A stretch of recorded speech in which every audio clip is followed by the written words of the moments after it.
Bank of Canada চতুর্থবারের মতো তার overnight lending rate, আমরা যেটিকে ইন্টারেস্ট রেট হিসাবে বলে থাকি, মানে ব্যাংক ঋণের সুদের হার, সেটি 2.25%-এ অপরিবর্তিত রাখলো। প্রায় সবারই এই ধরনের একটা ধারণা ছিল যে ব্যাংক অফ কানাডা ঠিক এই সময়ে এসে ব্যাংক ঋণের সুদের হার বাড়াবে তো নাই, কমাবেও না। যদিও আন্তর্জাতিক বাজারে জ্বালানি তেলের মূল্য বৃদ্ধি, সেটিকে কেন্দ্র করে অর্থনীতিতে এক ধরনের অস্থিরতা তৈরি হয়েছে, অনিশ্চয়তা তৈরি হয়েছে। তা সত্ত্বেও সবার এক্সপেকটেশন ছিল, বা এক ধরনের একটা বিশ্লেষকদের পূর্বাভাস ছিল যে ব্যাংক অফ কানাডা তার ইন্টারেস্ট রেটটা হোল্ড করবে এবারও, লাইক প্রিভিয়াস 4th টাইম, এবং সেটি ঘটেছে। সেটি ঘটলেও ব্যাংক অফ কানাডা কিন্তু সতর্ক করে দিয়েছে, বরং যে কোনো মুহূর্তে তারা যে ইন্টারেস্ট রেট বাড়িয়ে দিতে পারে বা বাড়িয়ে দেওয়ার মতো পরিস্থিতি তৈরি হতে পারে, সেই ব্যাপারে সবাইকে সতর্ক করে দিয়েছেন। বলা যায় এক ধরনের সতর্ক বাণী উচ্চারণ করেছেন। দর্শক, আমরা ব্যাংক অফ কানাডার গভর্নর টিফ ম্যাকলেমের সংবাদ সম্মেলন এবং তিনি যেই সব সতর্কতা উচ্চারণ করেছেন সেই সব বিষয় নিয়ে কিছু কথাবার্তা বলবো। আমি আমার আগের এক ভিডিওতে আপনাদেরকে জানিয়েছিলাম যে 29শে এপ্রিল বুধবার ব্যাংক অফ কানাডার মনিটারি পলিসি অ্যানাউন্সমেন্টের দিন ঠিক করা আছে। এই দিনেই মনিটারি পলিসি পাশাপাশি ইন্টারেস্ট রেটের নতুন rate bank of Canada announce করে, সেটি আজ বুধবার করেছে। এখন গভর্নর এটি স্বীকার করেছেন যে বর্তমানের অর্থনৈতিক যে পরিস্থিতিটা আছে সেটি হচ্ছে যে কোনো সময়ের যে সাধারণভাবে যেই ইকোনমিতে যে আনসার্টেনিটিগুলো বিরাজ করে তার চাইতে আলাদা।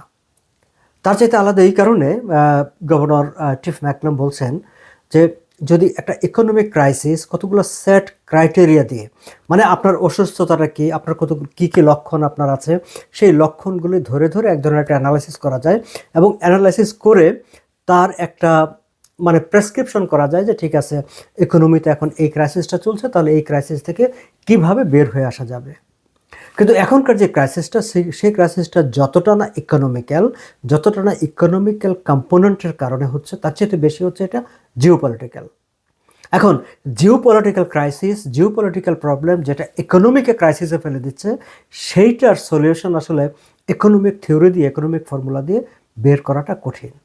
এবং গভর্নর টিফ ম্যাকলেম সেটিও স্বীকার করলেন। তিনি বললেন যেহেতু জিওপলিটিক্যাল বিষয়টাই হচ্ছে আনসার্টেন, কারণ ডোনাল্ড ট্রাম্প কী সিদ্ধান্ত নেবেন, ইরান কিভাবে রিয়্যাক্ট করবে, মিডল ইস্টার্ন কান্ট্রিগুলো কীভাবে রেসপন্স করবে, অল আদার ইউরোপিয়ান কান্ট্রি কীভাবে বিষয়টাকে নিচ্ছে, আর অল দিস থিংসের একটা কম্বিনেশন এফোর্টের উপর ডিপেন্ড করে আসলে এই সিনারিও থেকে আমরা কিভাবে বেরিয়ে আসতে পারবো বা কতদিনে বেরিয়ে আসতে পারবো। ফলে ব্যাংক অফ কানাডা বলছে যে অর্থনীতির যে আনসার্টেনিটিটা আছে, সেই আনসার্টেনিটিটা বিবেচনায় রেখেই আমাদেরকে সামনের দিকে এগোতে হবে। বাট তারা বলছে যে তারা খুব ক্লোজলি সিচুয়েশন মনিটর করছেন, খুব তীক্ষ্ণভাবে তারা পরিস্থিতির দিকে নজর রাখছেন। এখন তাদের সামনের কোর্স অফ অ্যাকশন কি? ঠিক এই সময়ে তারা মনে করেছেন যে এখনকার যে সিনারিও, সেই সিনারিওতে ইন্টারেস্ট রেটটা 2.25%-এ রাখা, এটাই হচ্ছে সমীচীন। তার চেয়ে কমানোর মতো অবস্থা এখন ইকোনমিতে নেই, বাড়ানোর তো প্রশ্নই আসে না। দর্শক, আপনাদের মনে আছে যে এর আগে কিছুদিন আগে স্ট্যাটিস্টিক্স কানাডার যে ইনফ্লেশন রেট অ্যানাউন্স করেছে 2.something%।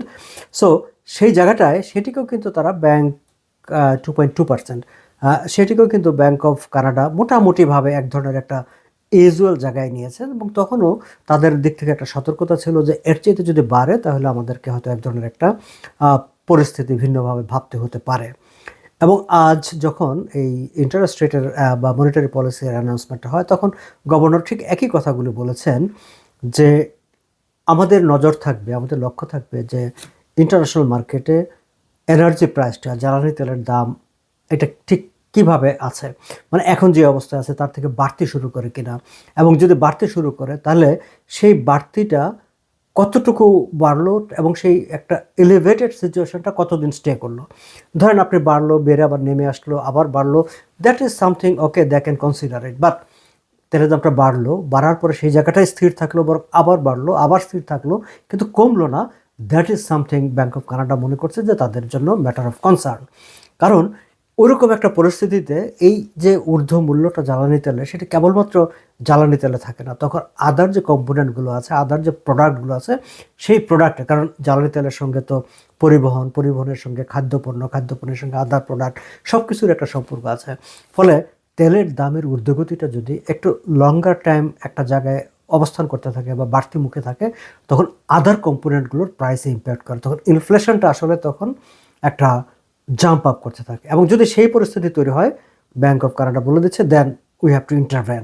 এবং তখনকার ইন্টারভেনশনের উপায়টা কি? ইন্টারেস্ট রেটটাকে হাইক করে দেওয়া। সো জ্বালানি তেলের দামটা কোন দিকে যাচ্ছে সেই দিকে একটা সেটার উপর ডিপেন্ড করবে আসলে ব্যাংক অফ কানাডা তার পরবর্তীতে ইন্টারেস্ট রেট আবার বাড়িয়ে দেবে কিনা, নাকি একই অবস্থায় রাখবে। আর জ্বালানি তেলের দাম বাড়বে কিনা, কতদিন বাড়বে, কতদিন বাড়তি অবস্থায় থাকবে, তার উপর আসলে কোনো ইকোনমিক কম্পোনেন্টের কোনো কন্ট্রোল নাই। সেটি টোটালি ইকোনমিক কম্পোনেন্টের কন্ট্রোলের বাইরে, কারণ সেটা জিও পলিটিক্যাল ইস্যু।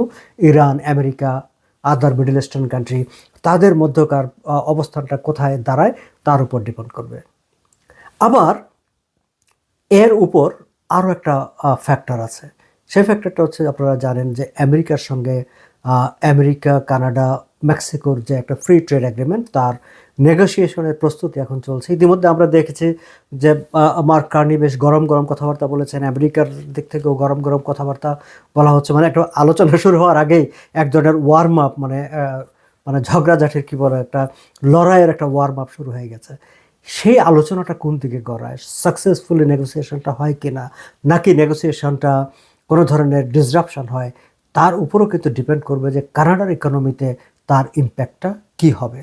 এবং সেটি যদি হতে থাকে, সেখানে যদি কোনো ধরনের ডিসরাপশন ঘটে, তাহলে গভর্নর টিফ ম্যাকলেম বলছেন ইন্টারেস্ট বাড়ানোর ছাড়া কোনো উপায় থাকবে না। শুধু তাই না, ডোনাল্ড ট্রাম্প যদি বাড়তি কোনো ট্যারিফ আরোপ করে কিংবা নতুন কোনো বিধিনিষেধ ক্যানাডিয়ান প্রোডাক্টের রপ্তানির উপর আরোপ করে, সেই ক্ষেত্রে তাদেরকে ঠিক বাড়ানোর পথেই হাঁটতে হবে। যদি দুটোর কম্বিনেশন হয়ে যায়, তেলের দাম বাড়লো এবং বাড়তি অবস্থায় থাকলো, আবার ডোনাল্ড ট্রাম্প নতুন করে কিছু বাণিজ্য বিধিনিষেধ কানাডিয়ান প্রোডাক্টের উপর আরোপ করে দিলেন, এই দুটার কম্বিনেশন যদি হয়, দেন গভর্নর টিফ ম্যাকলেভ সতর্ক করে দিয়েছেন, তাহলে একাধিকবার ইন্টারেস্ট রেট বাড়ানো ছাড়া ইকোনমিকে টেকসই রাখার আর কোনো পথ থাকবে না। তার মানে হচ্ছে দর্শক, আমাদের সামনে দুশ্চিন্তা করার মতো, টেনশন করার মতো বেশ কতগুলো বিষয় আছে। তবে ক্যানাডিয়ান ইকোনমিস্টরা তারা আবার আমাদেরকে একটু আশার বাণী শুনিয়েছেন। তারা বলছেন যে হ্যাঁ, গভর্নর টিফ ম্যাকলেম আমাদেরকে সতর্ক করে দিয়েছেন যে দুটি কম্পোনেন্টের প্রসঙ্গ তিনি তার সংবাদ সম্মেলনে বা তার বক্তৃতায় তুলে এনেছেন, দুটির কোনোটির উপরে আসলে ইকোনমিস্ট হিসাবে আমাদের নিয়ন্ত্রণ নেই, গভর্নর হিসাবে মিস্টার টিফ ম্যাকলেমের নিয়ন্ত্রণ নেই, কারণ বোথ কম্পোনেন্টগুলো হচ্ছে জিও পলিটিক্যাল কম্পোনেন্ট। কারণ তেলের মূল্য কিংবা কানাডা আমেরিকার নেগোসিয়েশনের জায়গাটা বোথ আর পলিটিক্যাল ইস্যুস। কিন্তু ক্যানাডিয়ান ইকোনমিস্টরা মনে করছেন যে তারা কনভিন্সড যে আসলে এখনকার যে পর্যায়ে আছে কানাডার ইনফ্লেশনের জায়গাটা, এই ইনফ্লেশনের জায়গাটা আসলে এর চেয়ে ওয়ার্স কিছু হবে না, এর চেয়ে খারাপের দিকে যাবে না। এবং ব্যাংক অফ কানাডা তারা নিজেরাও, যদিও সংবাদ সম্মেলনে তারা আমাদেরকে সতর্ক করেছেন, ক্যানাডিয়ান আদার ইকোনমিস্টরা বলছেন যে ব্যাংক অফ কানাডা নিজেও মোটামুটি এক ধরনের নিশ্চিত বা এক ধরনের কনভিন্স, বা তাদের যে কোর ইনফ্লেশন বা আদার যে ইকোনমিক ডাটা আছে, সেই ডাটাগুলোতে তারা কনভিন্স যে না, ইন্টারেস্ট রেট বাড়ানোর মতো কোনো অবস্থা দেশে তৈরি হবে না, অন্তত কাছাকাছি সময়ের মধ্যে।